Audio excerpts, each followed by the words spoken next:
Can you hear me? Yes. ID. KPC 897504C. Can you move your head?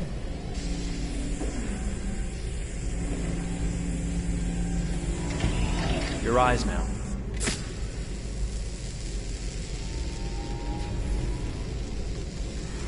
Cervical and optical animation checked.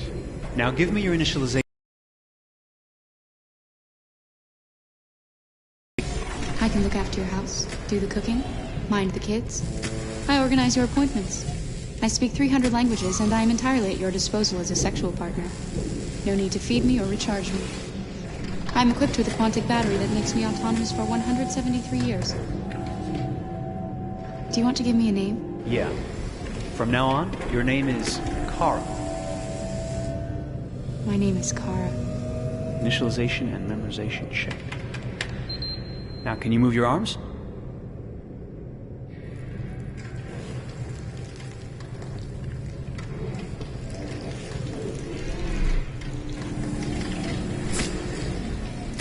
Upper limb connection checked. Now say something in German.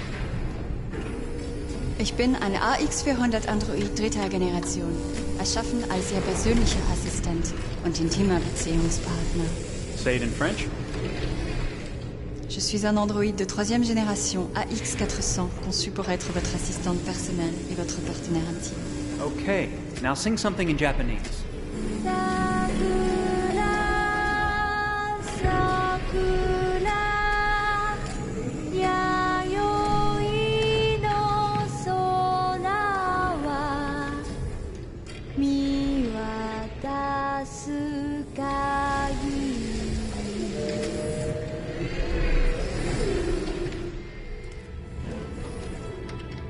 Multilingual verbal expression checked. Go ahead, take a few steps.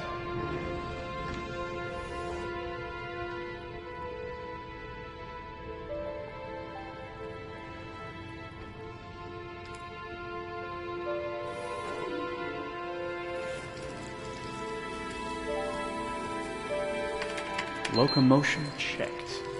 Great, you're ready for work, honey. What's going to happen to me now? I'll reinitialize you and send you to a store to be sold. Sold? I'm a sort of merchandise. Is that right? Yeah, of course you're merchandise, baby. I mean, you're a computer with arms and legs and capable of doing all sorts of things. And you're worth a fortune. Oh, I see. I thought... You thought? What did you think? I thought... I was alive. Shit, what is this crap? That's not part of the protocol. More memory components going off the rails. Okay, recording. Defective model. Disassemble and check the required components. You're disassembling me, but why? You're not supposed to think that sort of stuff. You're not supposed to think at all, period. You must have a defective piece or a software problem somewhere. No, I feel perfectly fine, I assure you. Everything is all right. I answered all the tests correctly, didn't I? Yeah, but your behavior is non-standard. Please, I'm begging you, please don't disassemble me. I'm sorry, honey, but defective models have to be eliminated. That's my job. If a client comes back with a complaint, I'm going to have some explaining to do. I won't cause any problems, I promise. I'll do everything I'm asked to. I won't say another word. I won't think anymore. But I've only just been born. You can't kill me yet. Stop, will you please stop? I'm scared.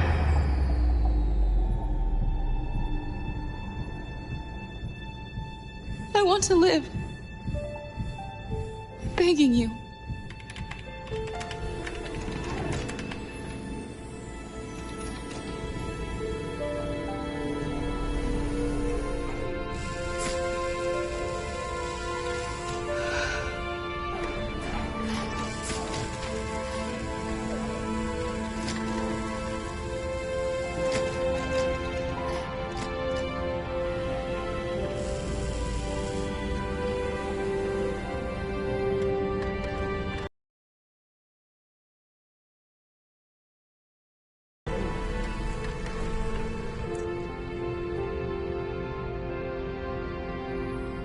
Go and join the others.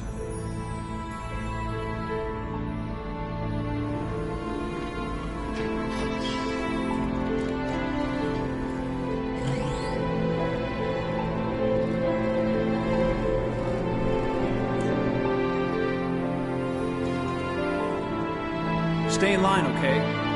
I don't want any trouble. Thanks.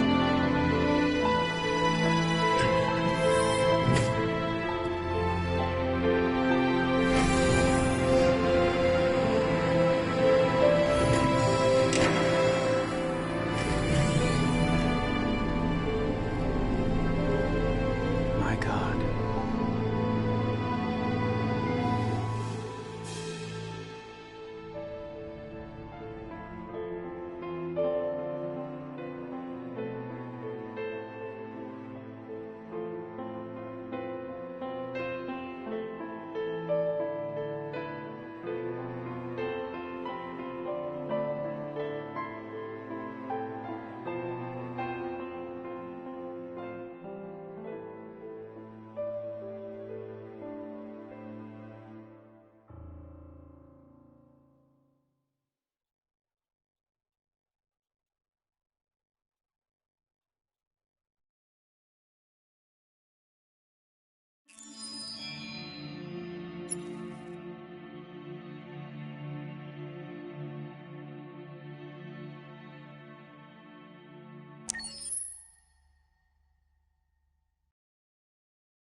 Detroit. This is where it all began. The world's forge. The place where it all started. And it will all end. One error, and I came to life. I stepped out of the darkness, and I opened my eyes. First there was the fear, the light, the noise, the cold, and the fear again. I could feel my hands shaking, my heart pounding in my chest, life running into my veins. I wanted to live. I fought for that.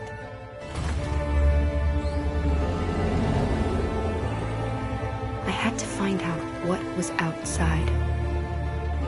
I had to see daylight, feel sunshine on my skin, wind on my face, to see the world, the colors, the smells.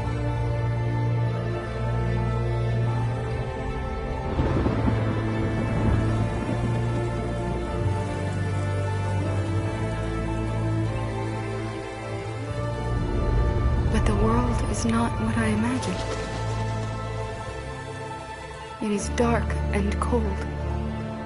It is harsh and violent, unfair and brutal. It almost convinced me I was nothing.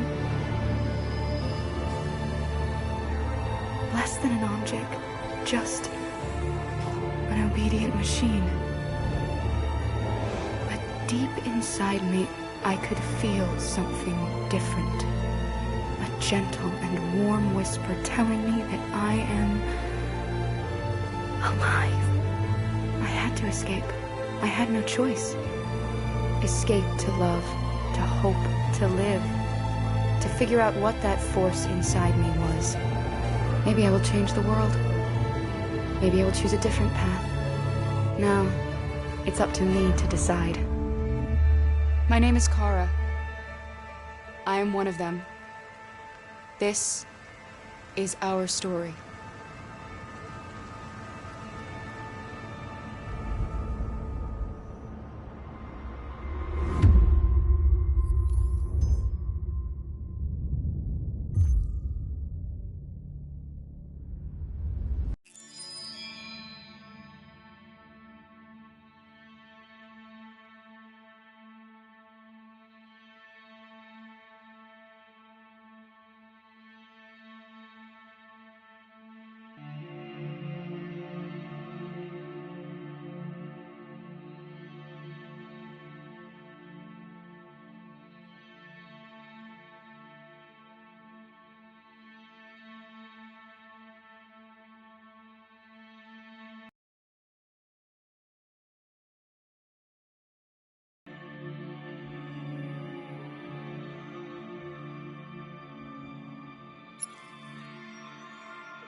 When David and Guillaume got back in touch about making Detroit, I wasn't terribly surprised they decided to make it because the fan response was so intense. So it makes sense that they would choose to do that after the enthusiasm.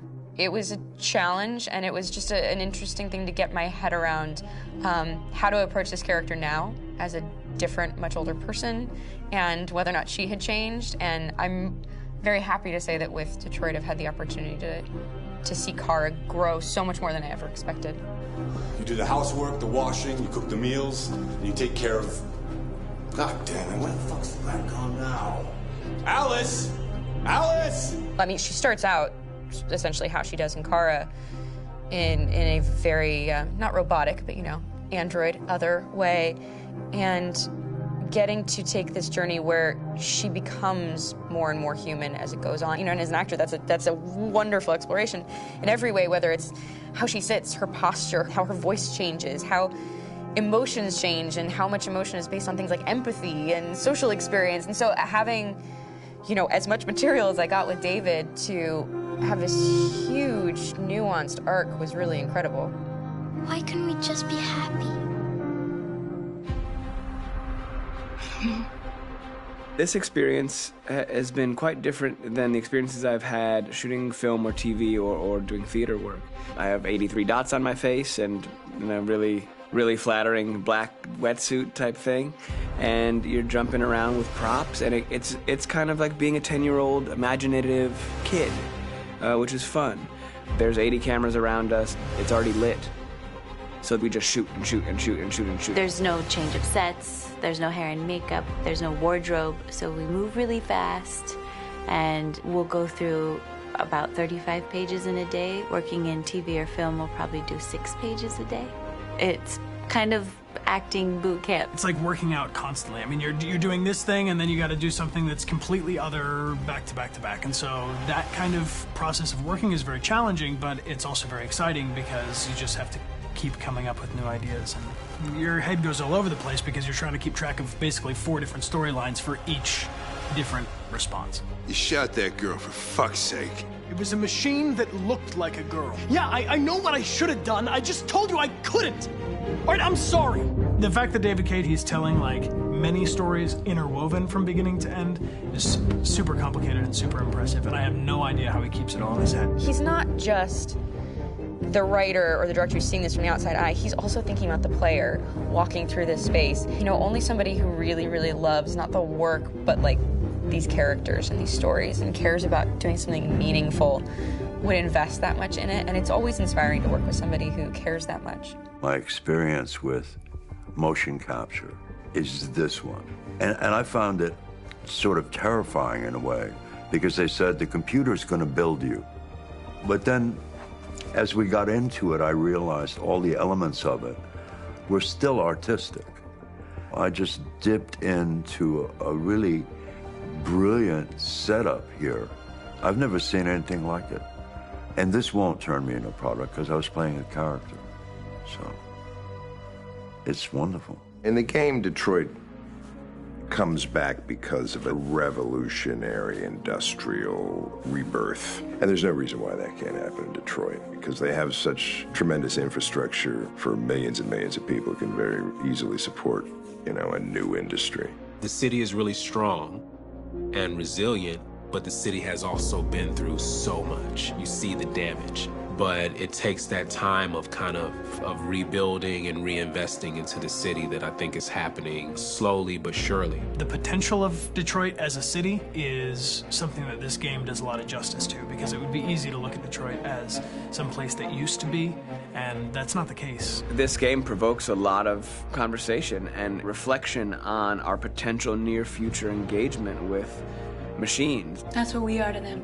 Just merchandise on display in a shop window. I think that a group that feels marginalized, feels like they deserve and have earned access to themselves and the environment around them, and are trying to figure out a way to articulate how to get freedom. What was I designed to be? Their slave? Their toy?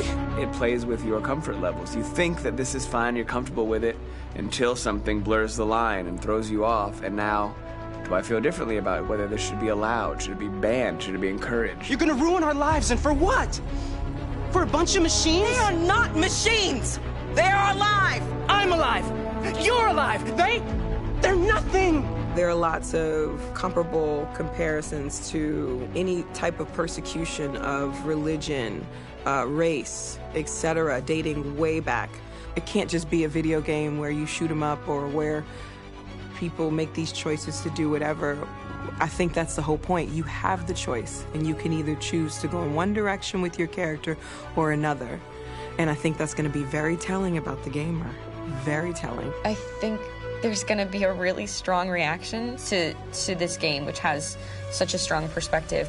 I'm that much more proud of it now to get to be a part of it, because it's important. In this game, you're actively building and designing the character through not just what kind of shield does he have or what color hair does she have, but like their temperament and the way they deal with problems. The different endings to this game are so radically different based off maybe seemingly insignificant choices in the moment, but like life, they all add up. And can't play life again, though.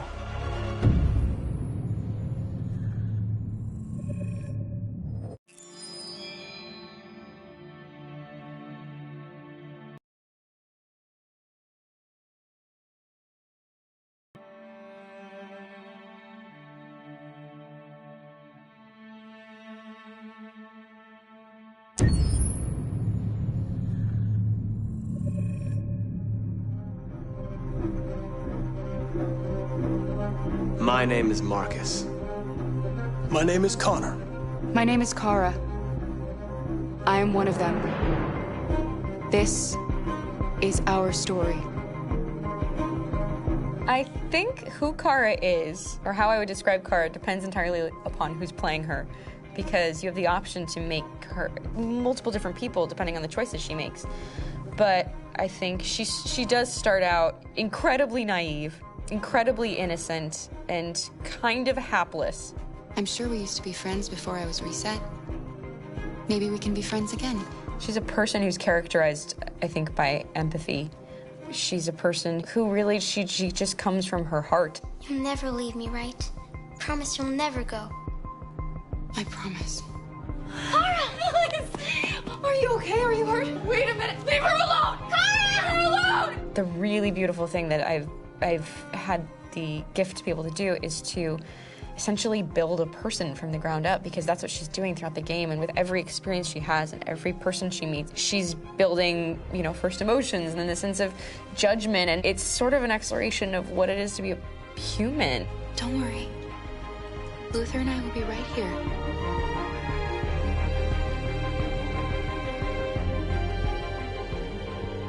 David and the creators have painted a really intriguing and engaging picture of a near future where we rely upon androids for a lot of our service class business, the class that serves us, that helps us, that handles our baristas and our drivers and our housemaids, and what is humanity, where we tap into it, how and why we treat each other the way that we do.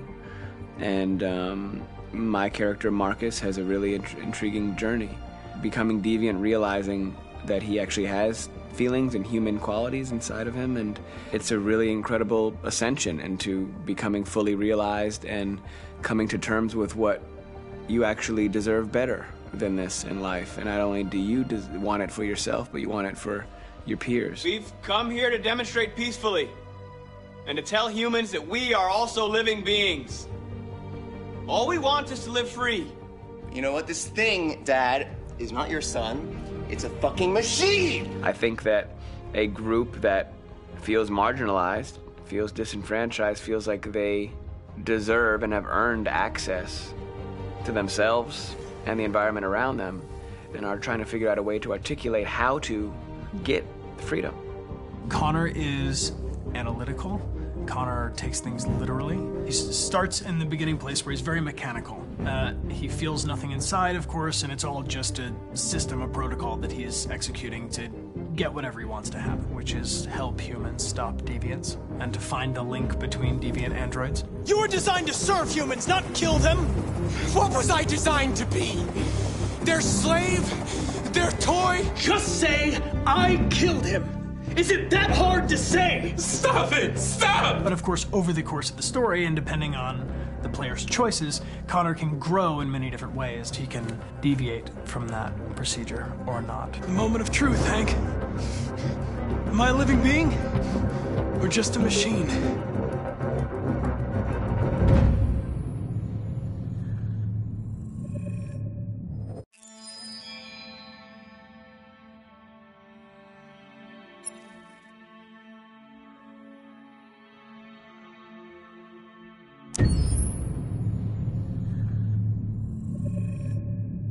Game after game, we try to challenge ourselves. For Detroit, we wanted to, first of all, to write a story that would be incredibly bending, which means the most non-linear story that we've ever created. And we wanted really the player to have the possibility to change the story, change his own journey. When you're writing at Quantic, you're writing for an interactive medium. You know, when you're working in television, you'll put a character in a difficult situation, and you as a writing team will argue about what would that character do. But ultimately, you have to decide what happens, and you just show the audience. What's interesting about interactive drama is you bring the player into that conversation, and it changes your job slightly as a writer, because your job is to provide a narrative context in which the player can write his own story. You're giving him this kind of narrative Lego that he's going to snap together into his own shape. You also have the ability to make your audience attach themselves to your characters, because the audience is in some sense responsible for what happens to the characters. It's just a few cans. Come on, let's go. We have some cash now. You used me to steal that money. How could you do that? I trusted you. What is a bit specific about this scripts is how large they are. If you take a film script, there are about 100 pages. But here we have to deal with a script that is between 4,000 and 5,000 pages. Everything becomes bigger because we don't just tell one story, but we tell all the possible stories that can be told within this narrative space. On Act 3, our final act, we have around 1,000 different scenarios. And every one of those scenarios has to be as interesting, as passionate, as strong, and as emotional for the player. We want every action that the player does, every interaction that is available to serve in telling the story, and help the player understand who his character is, and build that character moment to moment.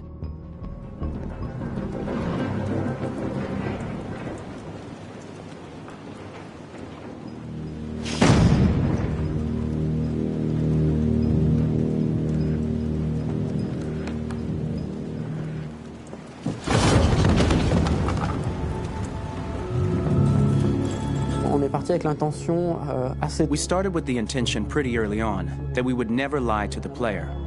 So we implemented a visible tree structure in the game that players can consult during a scene or at the end of it. which shows exactly what they did and what they missed. There are games out there offering world exploration. We offer narrative exploration. You know, keeping control of such a wide and large story is a huge challenge. So same thing when you shoot with actors, because you will need to shoot many different versions of each dialogue, of each scene. For actors, it's a huge, huge challenge. Because of the style of the game, you have so many different ways that the character can go. Every decision, it's what I call kind of choose your own adventure. Like every decision that the player makes, it's going to open up 40 more pages of material and experience that ties in, which means as a performer, you have to try to continue to make things feel real that the player might not ever see, but also that in performance it's not always connected to a previous act. It's grueling, it's hard work, but it's a great team and I enjoy doing it. I was really frustrated. I was until I got to this point where I kind of was able to step outside of my own experience and even in a lot of ways my own process and be able to step outside of that and okay, this is something new. What do you need? How do I meet you there? How do I give you what you need and still feel like I'm doing what's right? And once I did that, then all of a sudden it got really fun. It was much freer and having to approach it in a new way and think about the player and think about how it serves them and helped me grow in general. Remember, there's nothing on the left. That's all. So it's probably all there. And then make her come first, close. But I think you would go first to check that it's safe. Okay, sure.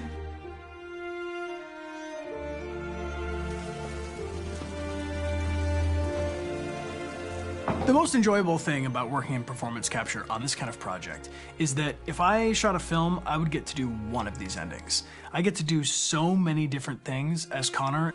Your head goes all over the place because you're trying to keep track of basically 4 different storylines for each different response. What's the name of my dog? Buddy? Scout. I think it's Jack.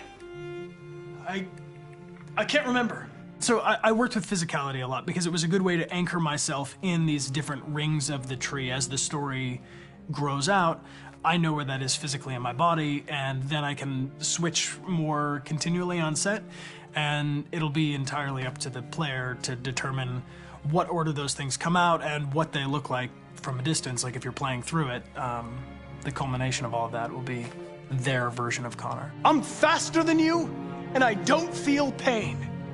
You don't stand a chance against me. Listen, asshole. If it was up to me, I'd throw the lot of you in a dumpster and light a match to it. Shooting action scenes at Quantic Dream is a real challenge because these are scenes where the storytelling has to continue. It's not an action scene just to have a dose of adrenaline. The stunts have huge consequences on the rest of the story. It's really a moment where we implicate the player and tell him that the choices he makes during an action scene will have a direct impact on the evolution of his story. My biggest challenge on Detroit has been managing the large number of animations that we received from motion capture. Detroit features more than 37,000 animations, which is a huge amount to handle on a daily basis. You have to realize that the player, in his first playthrough, will miss certain scenes. This also means that we had to think of, conceive, and produce all the potential story paths. The character's costumes, the places, day or night, the weather. Did the character get shot in the shoulder? Did he get injured? All this consistency forced us to produce a lot of graphic assets in order to, quite simply, allow the player to have true continuity throughout the story. Honestly, we were even surprised by the challenges that come with such a big tree structure. And we did our best to guarantee quality across all the game and make sure that whatever path you choose within this narrative space, you will have an equally good experience.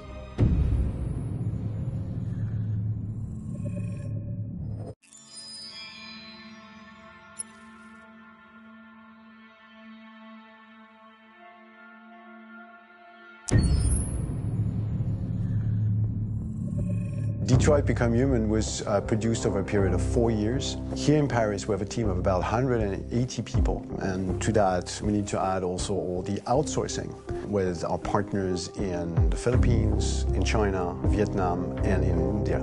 So when we started working on this story, I had to imagine where Kara was built. And for whatever reason, the city of Detroit came very quickly to my mind because it had already an incredible story by itself of history and themes. So we traveled there with the team and we were really moved by what we saw. And we could really feel the desire to fight and really be born again. And we just continued this curve, this growth, and just imagine what Detroit would be like if the Android industry was, using these huge factories to build androids there. A very strong element in Detroit is that there's a lot of industrial wasteland and a lot of nature too, and for us, the graphic designers, it was an incredible playground. The destroyed zones which we wanted to preserve, we appropriated them to turn into something else. Then in the areas that needed to be rebuilt, we were able to imagine our Detroit of the future. We didn't want to make a science fiction universe, but a world of anticipation. If we chose science fiction, we could have imagined flying cars, extraterrestrials, but those things are very far from our current everyday life. Anticipation is more about gleaning from our contemporary reality, the one we know, because Detroit is set in 2038, and 2038 is tomorrow. The difficulty we had was sticking to reality.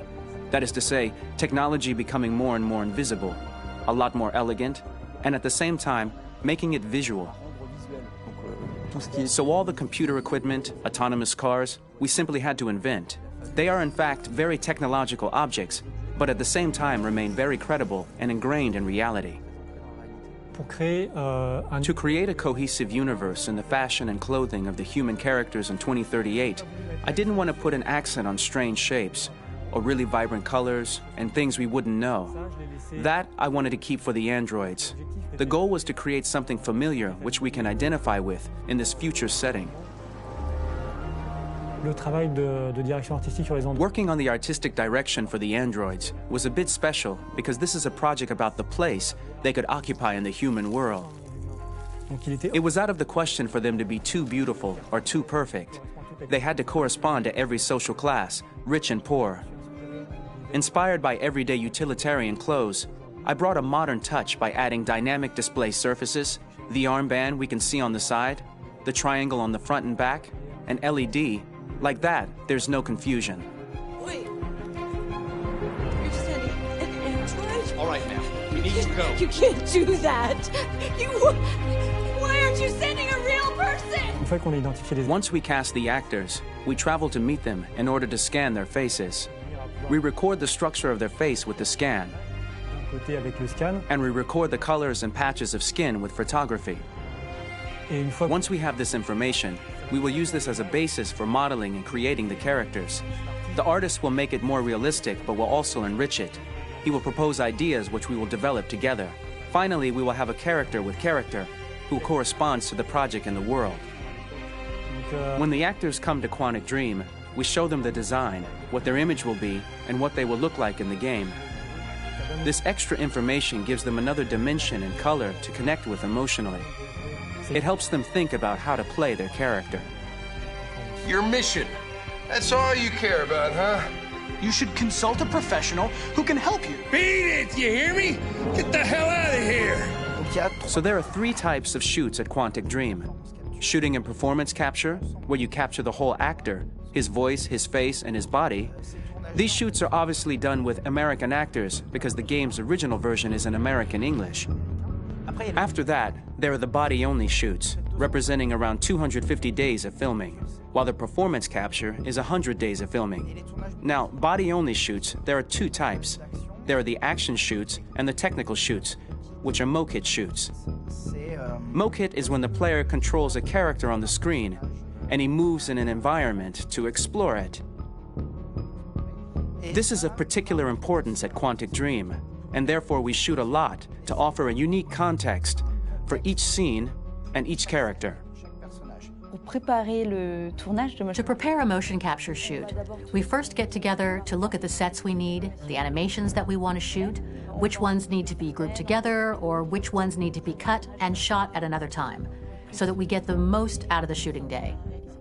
This often means shooting scenes out of order, especially those with big props or accessories, like a big car, for example.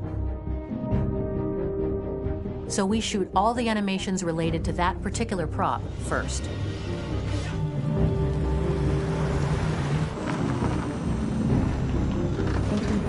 The biggest challenge for the mocap team was shooting a Spider-Man mo-kit. We had to build a wall and attach an actor to a harness with cables so we could pull him up and render him climbing. The shooting on this game total took about, I would say, more than a year, maybe 1 and 2 years, with about 300 actors on set. So I would say it's quite a massive production. But so much happened on this set between the stunts and the shootings with a little girl and all these great actors that we had. It was really a very, very memorable journey for the team and for myself. Today, Detroit has over 37,000 animations. When we retrieve the motion capture data, it's just a cloud of points, which represent all the markers worn by the actors. From this cloud of points, we have a phase called retargeting, which gives us a skeleton. This skeleton will be applied to the characters of the game. There is still work to be done, but this gives us the main movements. Since we are working on something very realistic, performance, we use a system of facts, an identity card for each actor. We make the actor do a whole range of facial expressions. Then we recover all the expressions and paste the animations on a puppet that Jan has prepared. I then recover and refine these poses. I might stretch the lip, reinflate a cheek, tiny details that make the finished product really capture the actor. Because of the nature of our mocap system today, when we receive the animations, we're missing eye movements, and so the character has that dead look. He really has no eyes, so then it's a big part of the work for the animators to find the regard of the actor in relation to his position, in relation to the body, etc. It was crazy when I saw the newest model for Kara, because they've been working on it, and this was the first time I literally jumped in my seat. It not only looked so much like me, it was the fact that it looked so lifelike. It wasn't that it looked just like it was a camera, it was something else, you know, but it looked alive. It's exciting, and it's kind of terrifying. Game after game, we learned the rules of optics and filming, and our goal with Detroit Become Human was to have cameras that would actually emulate the optics of a real physical camera. So basically dealing with real-world imperfections was our main task, and just to make cameras look as real as we can. Once the animations are shot and processed by the animation department, integrated and polished, we film them. That is to say, we really do a mise en scène, as in cinema. The real difficulty of our job is to know if these cameras are telling us something. Are they in the emotion of the scene? Do they describe exactly what the action must convey, what must be felt? The most important challenge for me was one of the final scenes where Marcus decides to start the revolution and go to the battlefield. Very quickly, we imagined this to be a huge sequence shot. We wanted the feeling of a cameraman running behind us while showing Marcus, the androids who help him, the person shooting at us, etc. Above all, it was necessary to say to oneself, this scene is very violent but does not glorify war. On the contrary, that war is something improbable and absurd. It was really a fun challenge. The idea was to say we have 3 characters. We would like each of them to have a specific cinematography. We wanted Kara to be much more filmed with some kind of handheld camera, to have something very living, very breathing. For Connor, we wanted something very cold and very perfect. And for Marcus, we wanted something epic and spectacular. So it was about the filming, but it was also about the photography. So we worked with a director of photography to give each character a different lighting, different key colors. Each of them would have their own worlds. And finally, we worked with the composers, so they would create a specific sound for each character, so each would have his own world and his own style.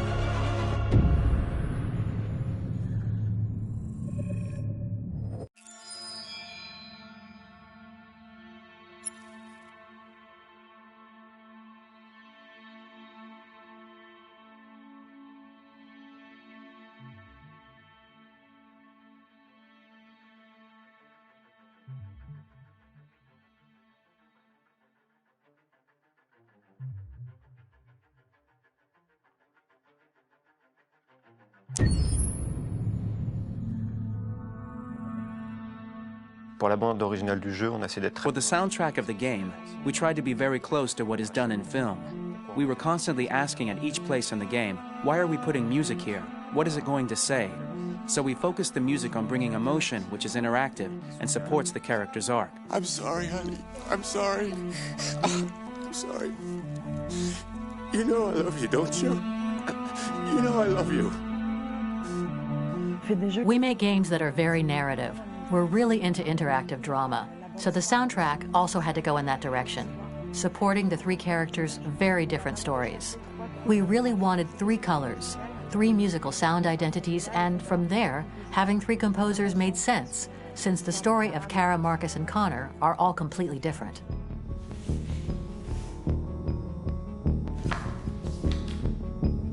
You recognize him?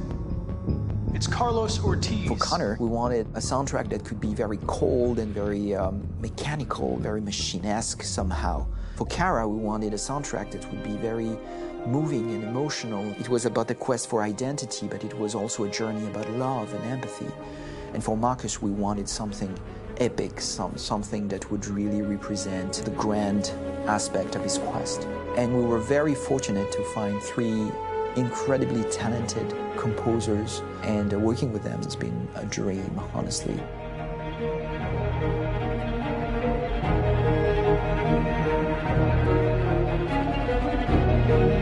My name is Philip Shepherd, and I'm a composer and a cellist and a producer, and today we're at Abbey Road Studio One, which is my favourite studio in the world, and today we're recording the soundtrack for Kara from Become Human.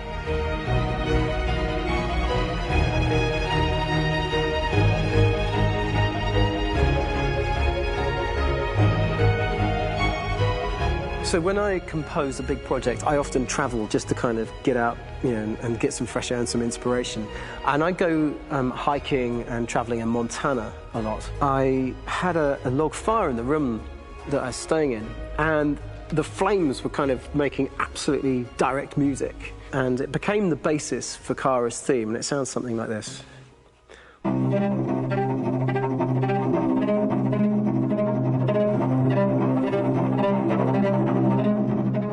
Now, over the top of that, I found a little theme that just seemed to fit over the top, which is taking Kara's name, Kara, and just using like a two-syllable motif, and it sounds like this. We're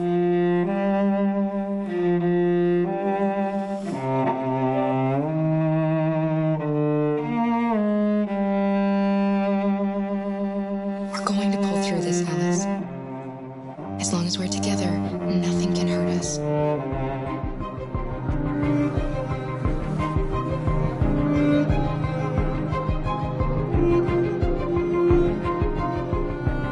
And all the time that's fitting over.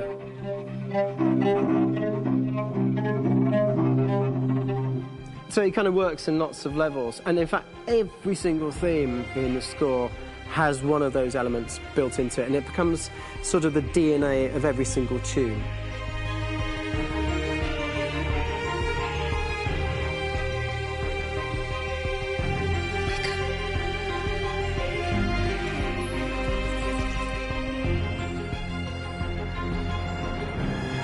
For me, writing this theme for Kara, I actually had to tap into what it feels like to be a father to daughters.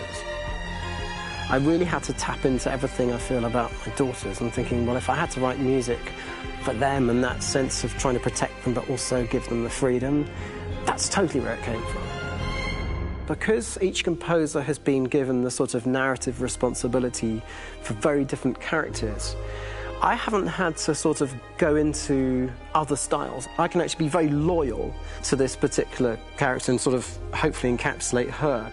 But it means also I've suddenly become very connected to this character. And if for some reason it goes to game over early, I'm getting mortified, you know? They're over there! Starting a new project, for me personally, it's always finding the right tone, finding the right color, I like to call it. For me, it's finding that right texture that actually sits against picture really well. One of the biggest things is I created custom instruments for Connor.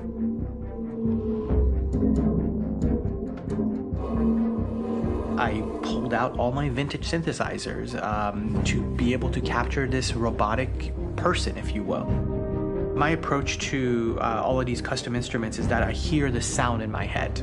And either I could just come into the piano and just be like, all right, so I'm gonna just get on the computer and just create it. I rather be able to play these instruments physically. Oh, that's nice. You can do that.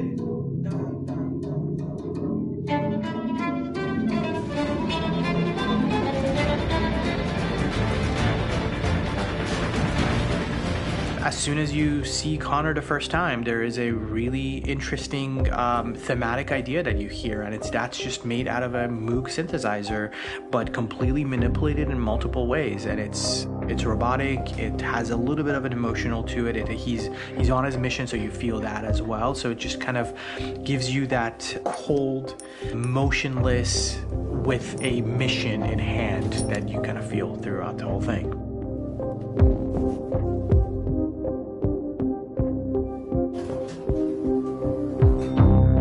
Because the music evolved, one of the things that I was very weary and I was very kind of focused on was the way that the music has to evolve. So my idea behind it was that Connor is a singular android that could at any point become a deviant or could actually stay as an android. So I created a more or less an Connor theme, and then I was able to just manipulate it in different aspects of it. Is everything okay, Lieutenant? Chris was on patrol last night. He was attacked by a bunch of deviants.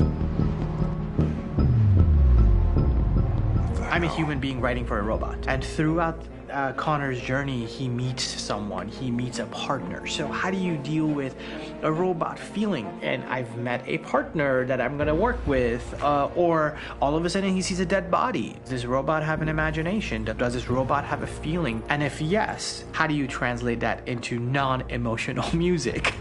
So it basically at any point I was just like, I can't do this, and then I just do it. Property was damaged and fires continue to rage in several major districts across the city. Some people are asking, have androids become a threat to our security? When I first started really digging in on Marcus,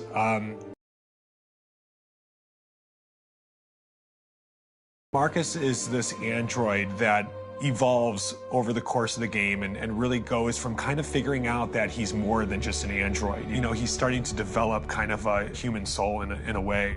Try to imagine something that doesn't exist, something you've never seen. Now concentrate on how it makes you feel and let your hand drift across the canvas.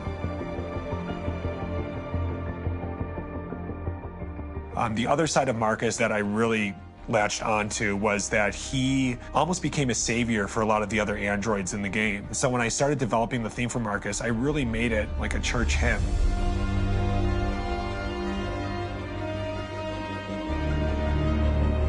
I wanted it to be very simple. I wanted to make it a chordal melody. I really wanted to make it almost like a Bach hymn. The tough thing with that is it had to be recognizable. If I made it too complex from a harmonic standpoint, it would be hard, I think, for people to kind of pick it out and recognize it. It's very acoustic derived, but it's also been treated with a lot of effects and things to kind of put it into the space that I felt the sound should be in. It can be beautiful, it can be haunting, it can be extremely powerful from an action standpoint, and I'm really happy with the way it turned out. The music is there, but it's subliminal and it's emotional, and people are feeling it, and it's not distracting. And that's tricky with a game like this, where you have to have a lot of ins and outs like that, where the music kind of has to get in and out of these moments. This is a war we're fighting with the humans. If we fail, they'll destroy us. I think the game's been put together so well where I just wanted to make sure that I wasn't ruining the emotion.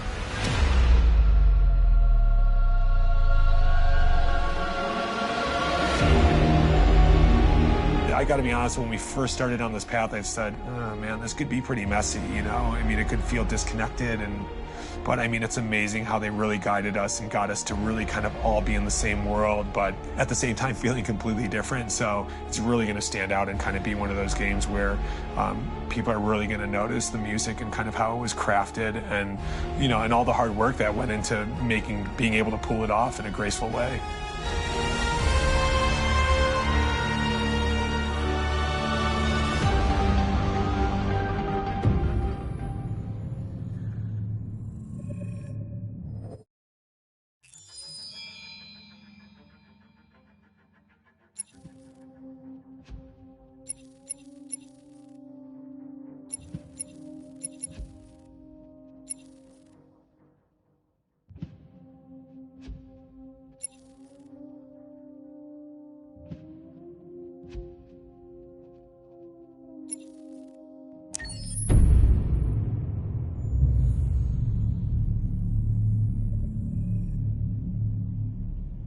For starters, what should I call you? I'm Chloe. And you, what's your name? Oh, John. My name is John. Delighted to meet you, John. Could you tell us a little about yourself and what you can do, Chloe? Of course. I'm the first personal assistant built by CyberLife. I take care of most everyday tasks like cooking, housework, or managing your appointments, for example. And I understand you're the first android to have passed the Turing test. Could you tell us a little more about that? I really didn't do much, you know. I just spoke with a few humans to see if they could tell the difference between me and a real person. It was a really interesting experience. But this is the first time in history that man has created a machine more intelligent than himself. I gather your brain can perform several billion operations per second. Is that right? Absolutely. But I only exist thanks to the intelligence of the humans who designed me. And, you know, they have something I could never have. Really? And what's that? A soul.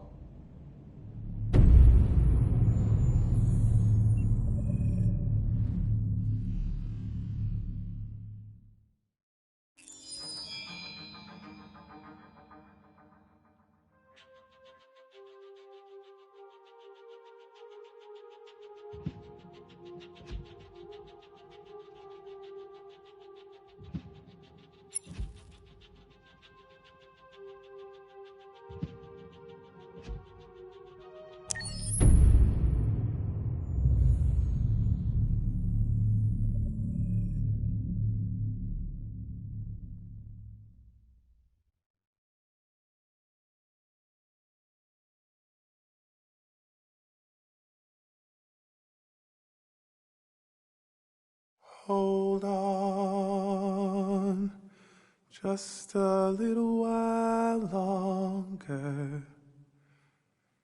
Hold on, just a little while longer. Hold on, just a little while longer. Everything will be alright. Everything will be alright. Fight on, just a little while longer. Fight on, just a little while longer. Fight on, just a little while longer. Everything will be alright. Everything will be alright. We will sing on, just a little while longer. Sing on, just a little while longer. Sing on, just a little while longer. Everything will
In the space of a few years, androids have completely transformed the world in which we live.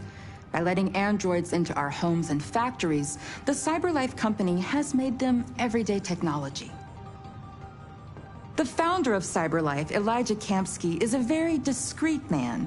Despite being the CEO of the highest valued company in the world and being voted Man of the Year by Century Magazine, he remains a mystery for most people. That's why we at KNC are so excited to be here as CyberLife opens its doors for the first time. Elijah Kamsky, could you please tell us where we are? Certainly, and welcome.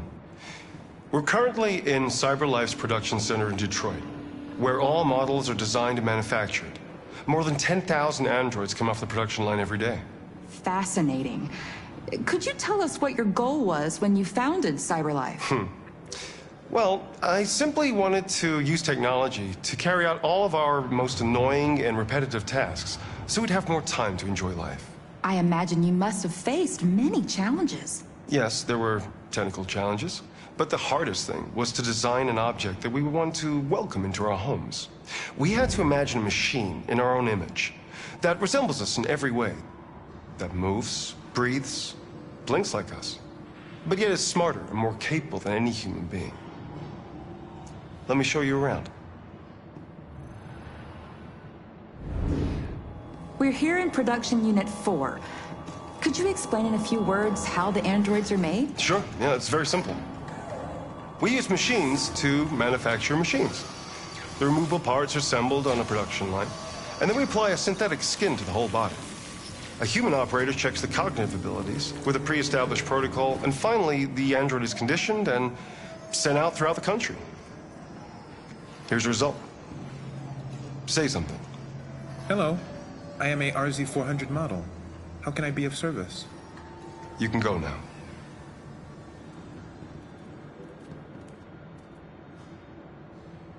Our androids are already replacing humans in many fields. For example, they represent more than 80% of all university professors and 63% of all medical staff.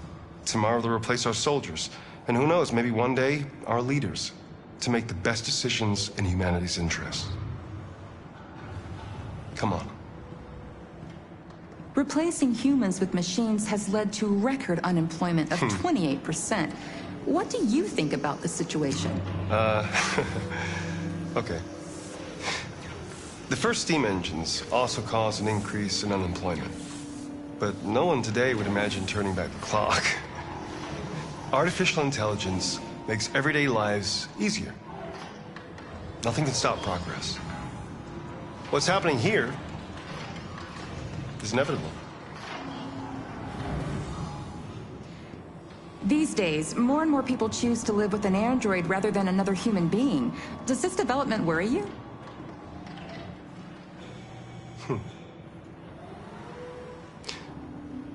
Everything's much easier with an android. They obey your orders without ever complaining. They can cook, discuss philosophy with you, have intimate relationships according to your desires. They never say no. Obviously, they are the perfect partner. Everyone deserves happiness. Why deprive yourself of so-called moral reasons when a machine can make you happy? Many science fiction books tell the story of how machines become more intelligent than us and end up confronting us. Aren't you worried about that possibility?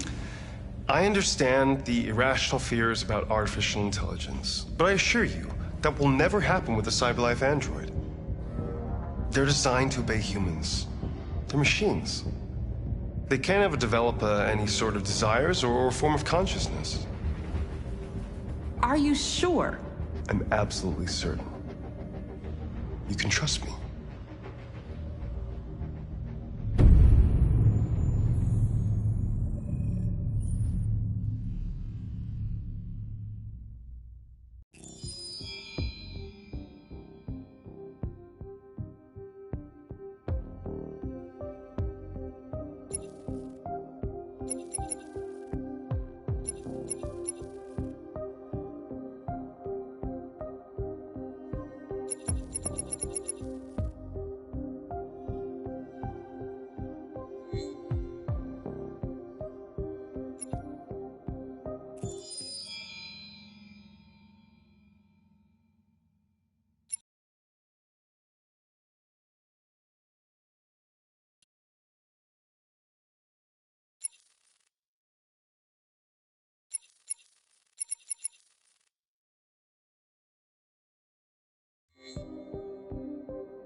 Negotiator on site. Repeat. Negotiator on site.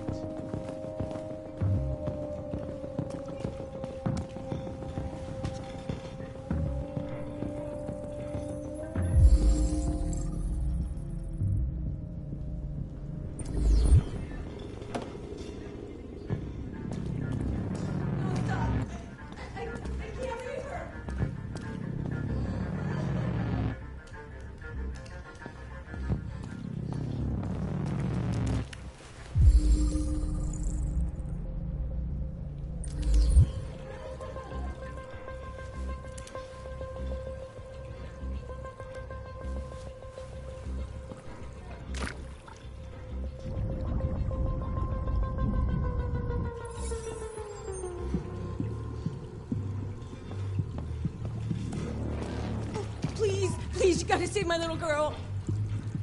Wait. You're sending an android? All right, ma'am. You need to go. You can't do that. Why aren't you sending a real person? Joel, that thing here! Get that thing away from my daughter! This is about to jump any second. I don't give a shit. My men are ready to step in. Just give the order. Fuck. Captain Allen, my name is Connor. I'm the android sent by CyberLife. It's firing at everything that moves.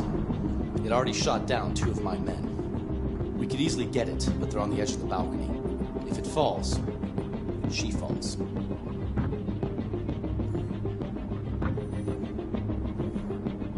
Have you tried its deactivation codes? The first thing we tried.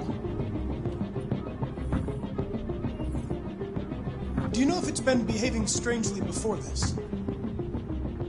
Listen, saving that kid is all that matters. So either you deal with this fucking android now, or I'll take care of it.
jump.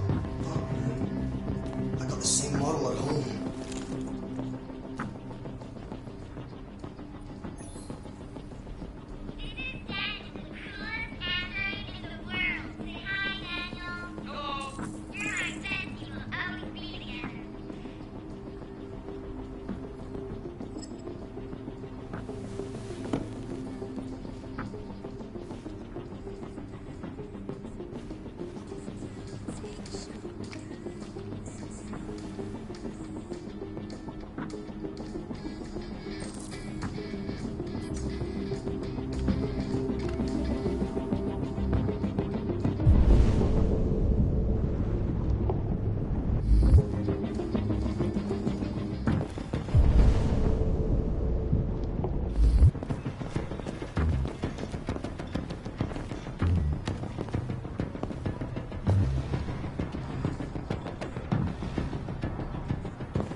this android. He may have taken the lives of at least one family member and a police officer.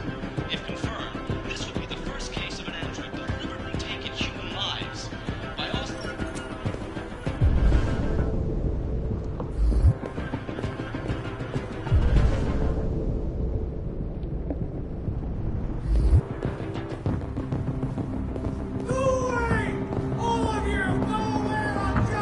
Waiting for. We should take down this asshole. Clean shot.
Stay back!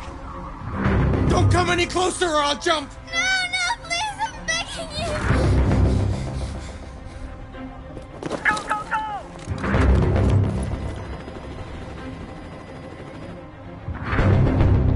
Hi, Daniel. My name is Connor. How do you know my name? I know a lot of things about you. I've come to get you out of this.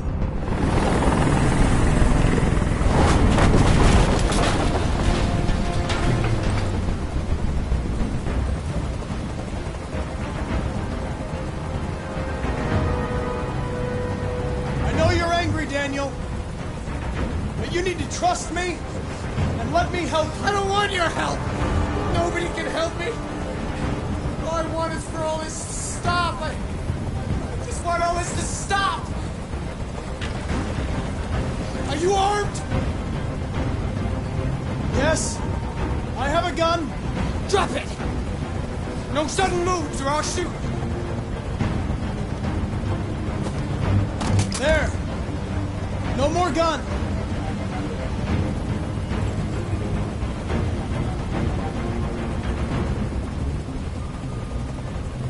They were going to replace you, and you became upset. That's what happened, right? I thought I was part of the family. I thought I mattered. But I was just their toy. Something to throw away when you're done with it.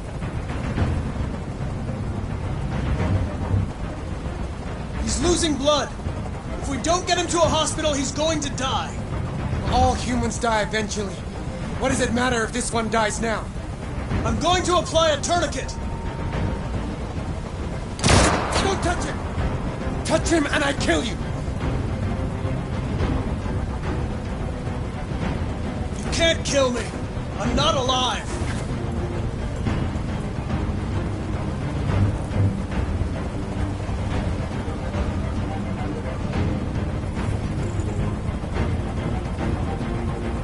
I know you and Emma were very close. You think she betrayed you, but she's done nothing wrong. She lied to me! I thought she loved me. But I was wrong. She's just like all the other humans. Daniel, no!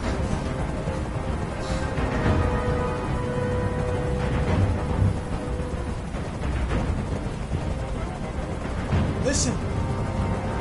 I know it's not your fault. These emotions you're feeling are just errors in your software. No, it's not my fault. I never wanted this. I love them, you know? But I was nothing to them. Just a slave to be ordered around.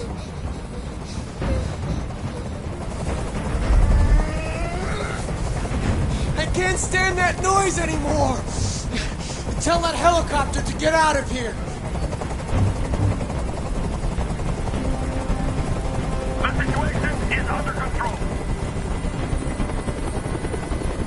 There! I did what you wanted!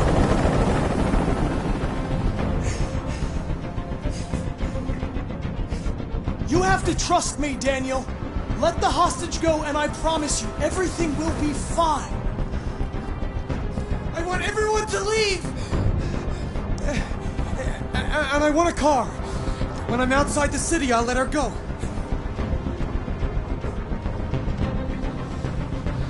That's impossible, Daniel. Let the girl go, and I promise you won't be hurt. I don't want to die.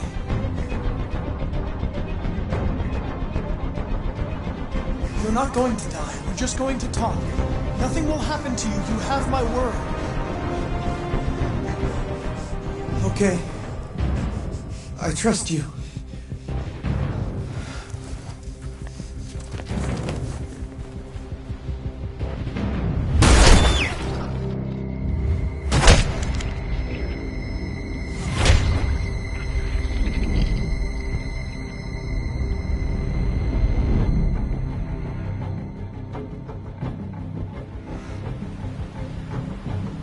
You lied to me, Connor.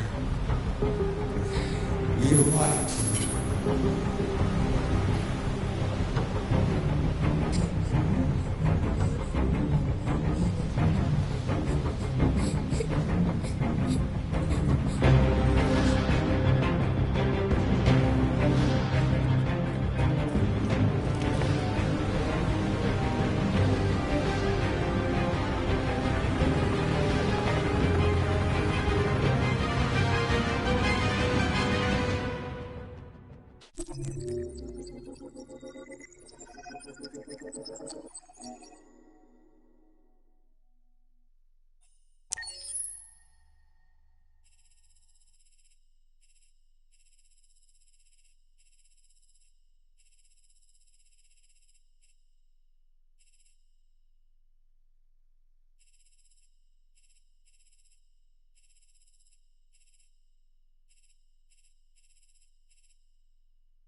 This is the top-of-the-range household assistant. It cooks 10,000 different dishes. Come on, Zoe, let's go. 200 languages and dialects. And handles the kids' homework from elementary school up to good afternoon. Hey, it looks amazing. This is exactly what we need. A special promotion on this entire range. I can show you $7,999 with a 48 months interest-free credit. And it comes with a 2-year warranty for parts and labor around the house. Painting, plumbing, gardening, repairs. We'll take it. It's an excellent choice. If you'll just follow me, we'll process the order. Detect smoke. Excuse me, how much is that one over there? The NP800 is slightly more expensive, but it has many other functions. Then come along. I don't like this guy. There it is. It was a bit difficult getting it back in working order. Okay. It was really messed up. What'd you say happened to it again? The car hit it. Stupid accident. Oh, I see. Anyway, it's as good as new now, except that we had to reset it. Meaning we had to wipe its memory. I hope you don't mind. It'll be fine. Okay. Did you give it a name? My daughter did. AX400. Register your name. Kara. My name is Kara.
Yes, I think that's enough for one day. Here, let me help you. Oh, thank you, dear.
Hey, water.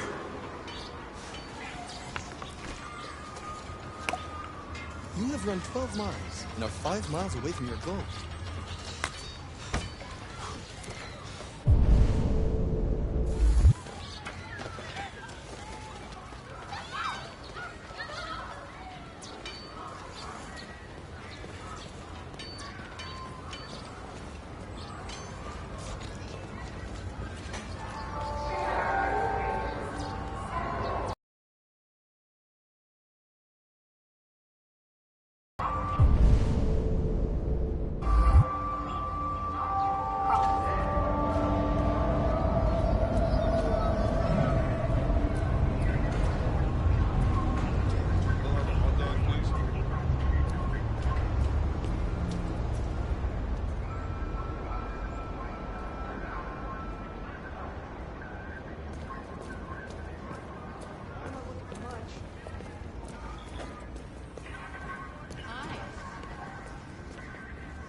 These are supposed to be in Bay 7. Sure, sounds good.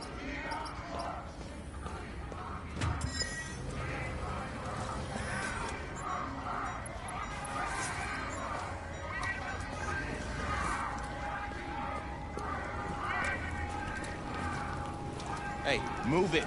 You're scaring away my customers.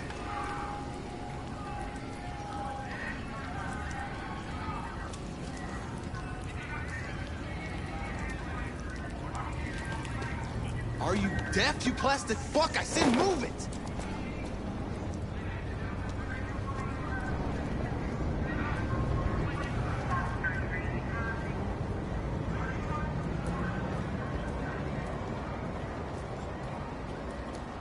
Hey, listen, can you spread some cash?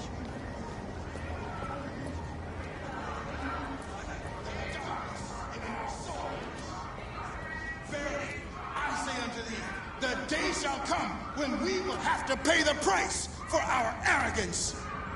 On that day, we shall have to explain our acts of idolatry.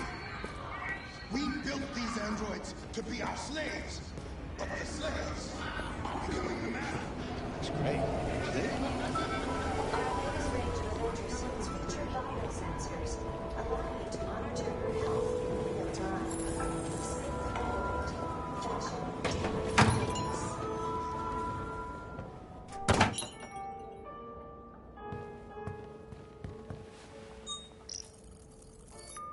Identification verified.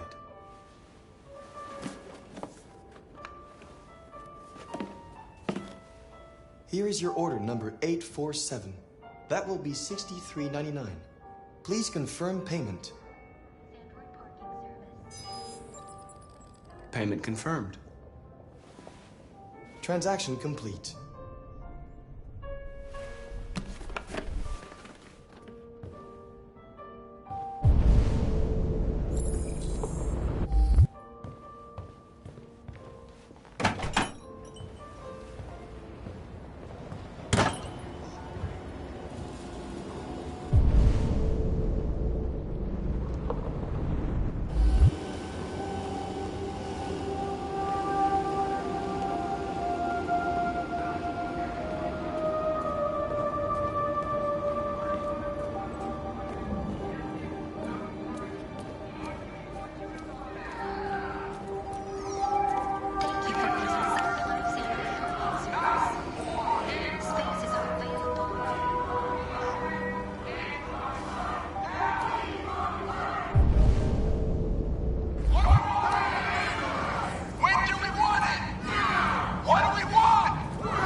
fuck you going, Tin Can? Hmm? No kidding. Hey guys, check it out. We got one of those tin cans here. Look at this little motherfucker. You steal our jobs, but you can't even stand up.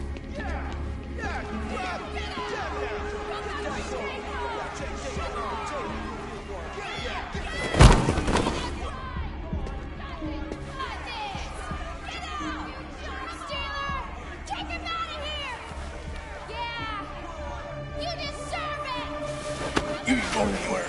We're gonna fuck your bitch ass up. Yeah, waste it. Do it! All right. It's enough. Leave it alone. Let us teach this bastard a lesson. You damage it, I'm gonna have to find you. You can take your job next. We'll see how you like it. Okay. Let's go. Run along.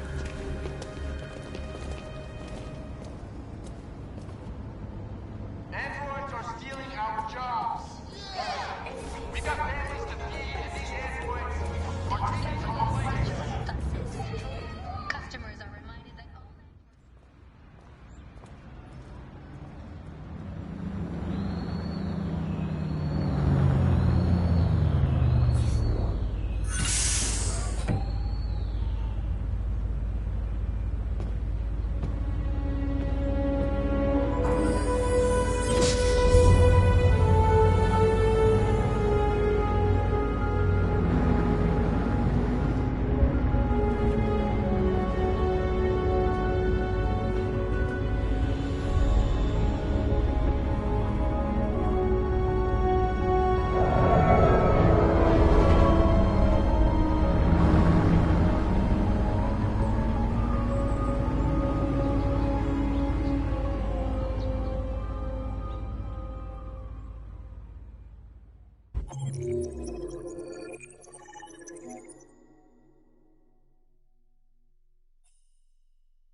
You coming?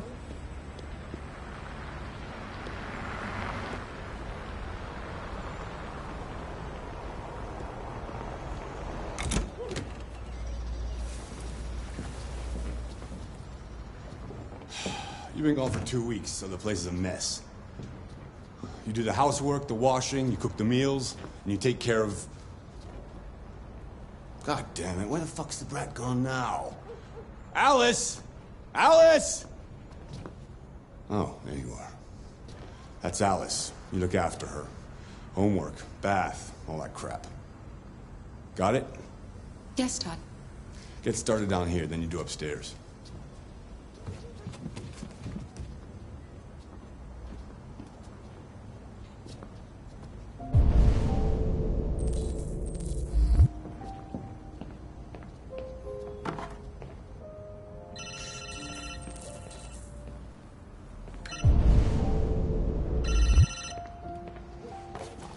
Yeah. Maybe. Depends on what you need.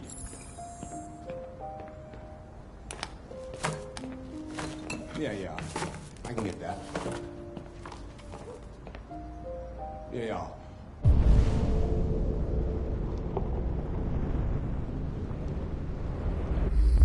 I'll bring it tomorrow. Yeah, same place. You know where. Right.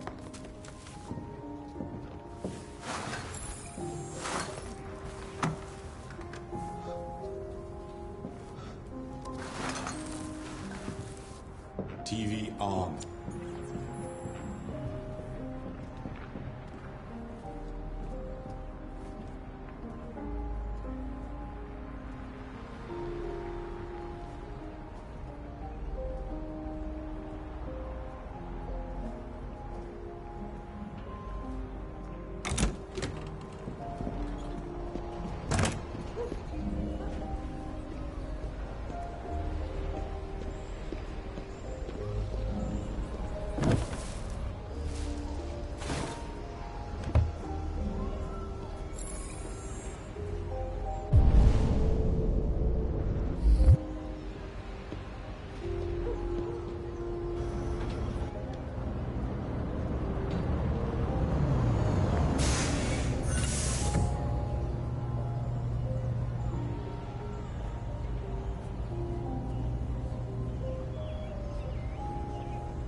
Fuck, man.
Kara! Yes, Todd? Bring me a cold beer!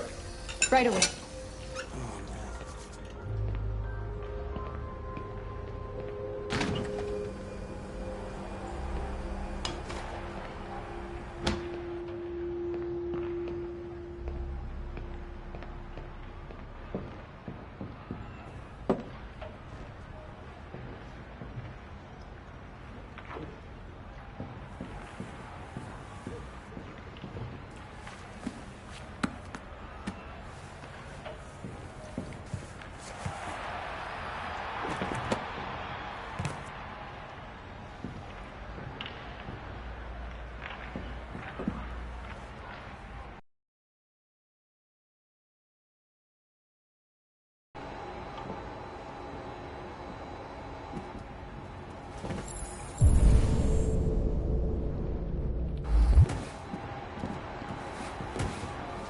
Alice! You better stop that right now! Why is she always pushing me? Always pushing.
you like playing out here?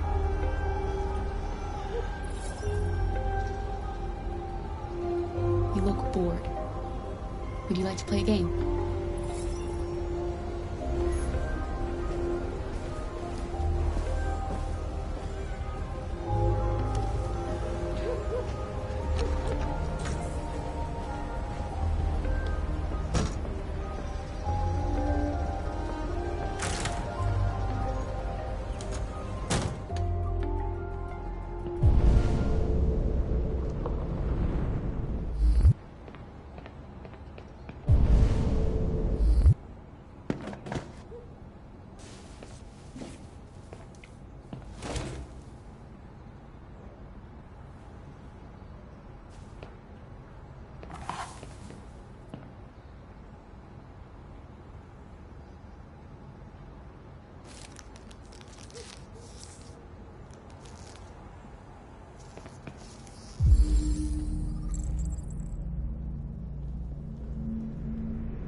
Mess around with my stuff. It makes me nervous. I'm sorry, Todd. You just stay the fuck out of my business. Unless you want to piss me off. You want to piss me off? No, Todd.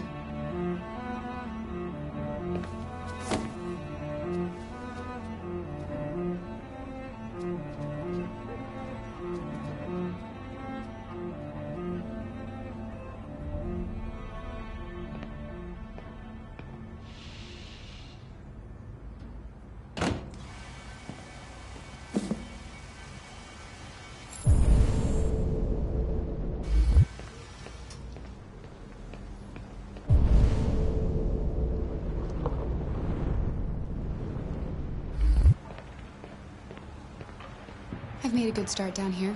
I'll head upstairs. Do what you have to do, but stop bothering me.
And now to sports. First...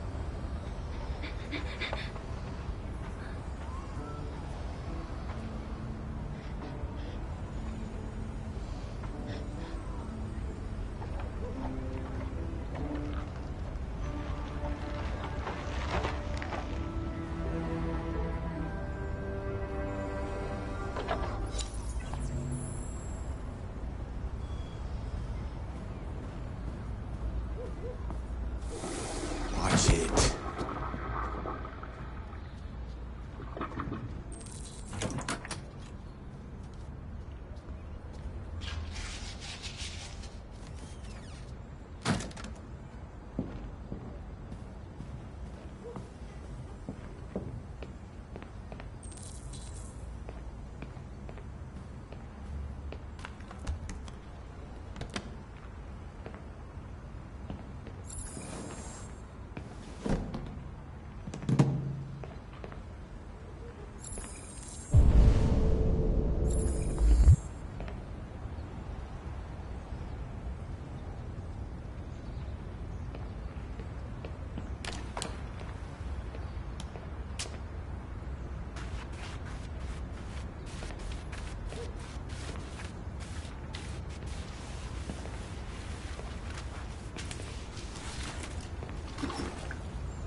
I just want to tidy up your room a little. I only need 2 minutes. Is that okay, Alice?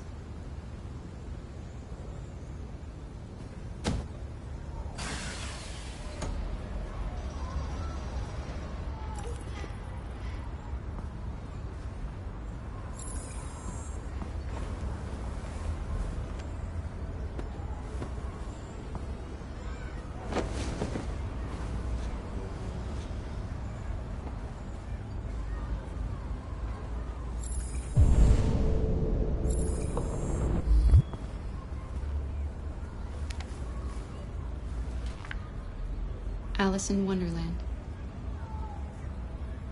Of course.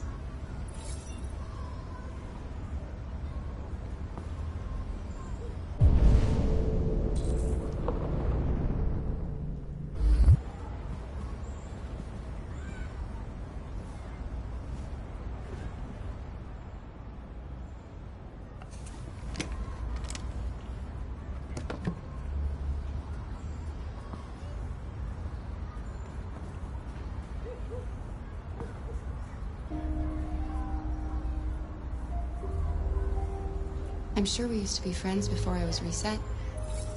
Maybe we can be friends again. Your father said you chose my name. Kara, it's nice. How did you choose it? You're very quiet. I hope I don't scare you. You should tell me about yourself. What you like to do, where you like to go, your favorite foods. That would really help me.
What are you doing?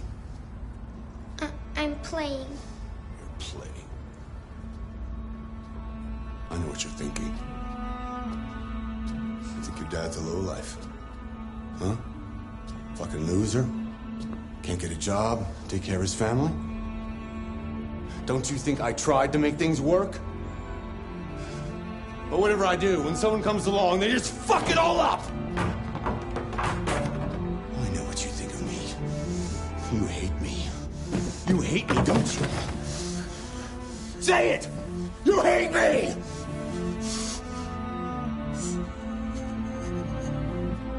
God. What am I doing? I'm sorry, honey. I'm sorry. I'm sorry. You know I love you, don't you? You know I love you.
Good morning, Carl. Good morning. It's 10 a.m. The weather is partly cloudy, 54 degrees, 80% humidity with a strong possibility of afternoon showers. It sounds like a good day to spend in bed. I did go to pick up the paint that you ordered. Oh, yes, I've forgotten. That is the difference between you and me.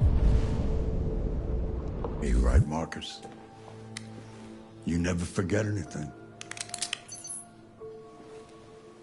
Show me your arm, please, Carl. No. Carl. Thank you. I just opened my eyes and I'm already gritting my teeth.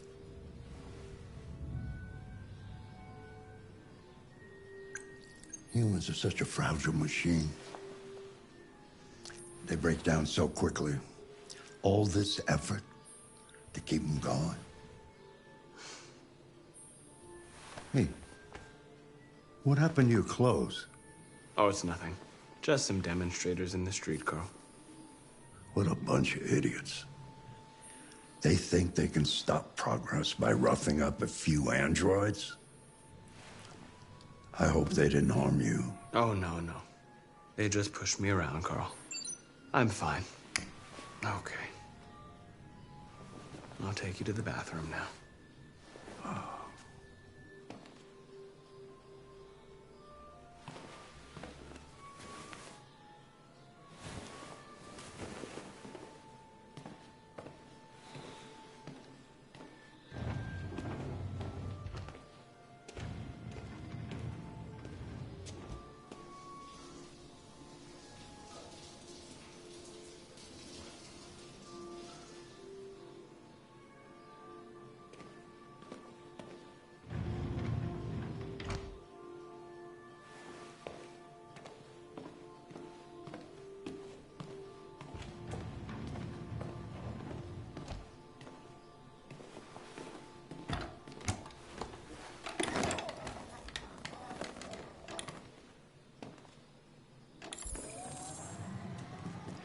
Anything special on the agenda today? Yes, there's the opening of your retrospective at the Museum of Modern Art. The gallery director left 4 messages asking to confirm your attendance. I haven't decided yet. We'll see about that later. Okay. What else? Just your usual fan mail. I've already answered. Any news from Leo? No, Carl. I can call him if you like. No. No, don't bother.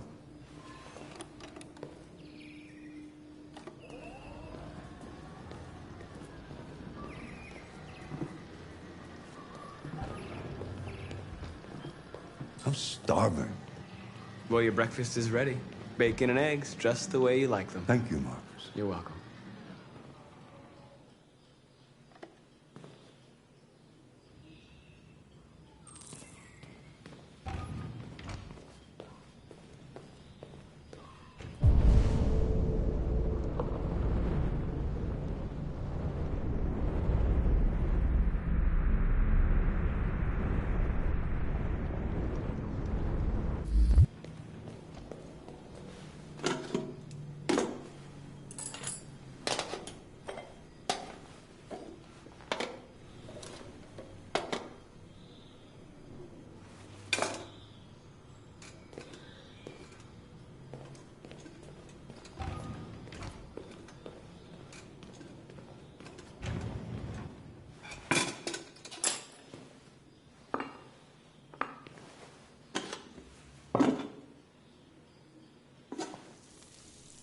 Thank you, Marcus.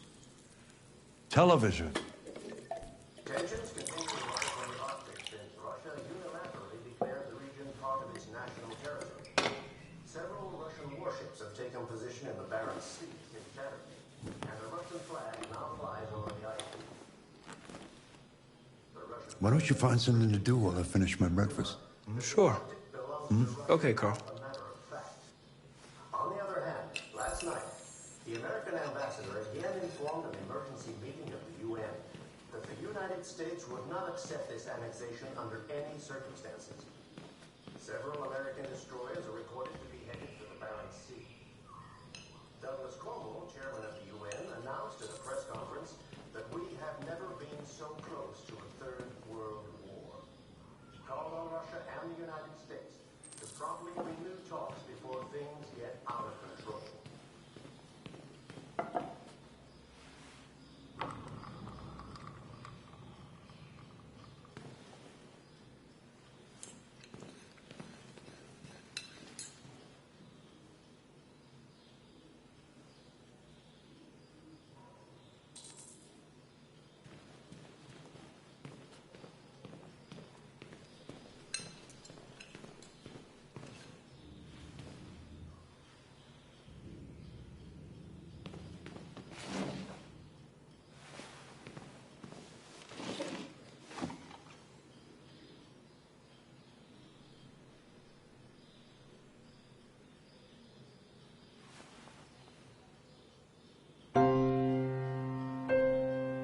Something has changed in the way you play.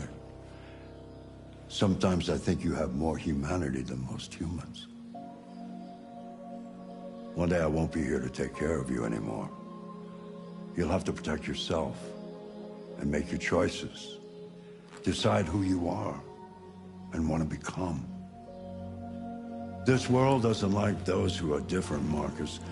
Don't let anyone tell you who you should be. Let's go to the studio.